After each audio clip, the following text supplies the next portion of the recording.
Hi everyone, my name is Andrew Powell, and today I would like to share a book with you. It's called Naturalist, a Graphic Adaptation. It's by E.O. Wilson, and it's illustrated by Jim Ottaviani. This is a great book for science students or really anyone who is just has a curious mind. It tells the story of a real life biologist named Edward Wilson as he grows up exploring the natural world in his home of southern Alabama.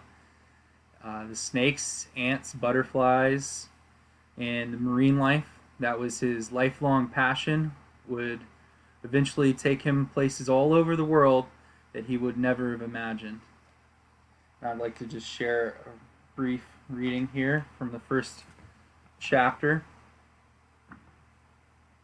Let's see if we can see that. Each morning after breakfast, I left the small shorefront house to wander. Back in time for lunch, out again, back for dinner. Out once again, and finally off to bed to relive my continuing adventure before falling asleep. I wondered where needlefish went at night, but never attempted to find out. Good eatin'. At 7 years old, every species, large and small, was a wonder to be examined, thought about, and if possible, captured and examined again. Maybe not. And here's just a really good example of the great illustrations in this book.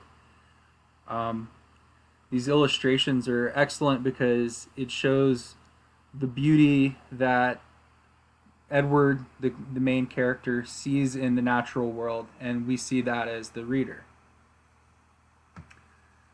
Edward has a challenging life, and he has to overcome physical disabilities to pursue his dreams. Along the way, his curious mind and keen observation skills is what leads him to his amazing discoveries. The book is narrated by an adult Edward who often comes into the panels and has conversations with young Edward, so it really feels as if the reader is a part of the story and you're making the discoveries along with Edward. I love this book. It is at a high school reading level, and I think it works really great to present biology content, especially because it works well with so many secondary biology standards like ecology, evolution, scientific method, and honestly a lot more. And at the same time, I feel like it could help improve students' reading skills and comprehension even outside of that content area. One of the activities I'm really excited to try with this book is making predictions. This is a great book for that because of the way the main character will observe something in nature and it will lead him to question about that thing, and then he will lead him to then a prediction. And we get to see how that journey works through his mind, and it's a great tool to teach science students how a scientific thought process should work. And then we get to see him check his prediction, and we get to see these great discoveries he makes that are so important to the scientific world.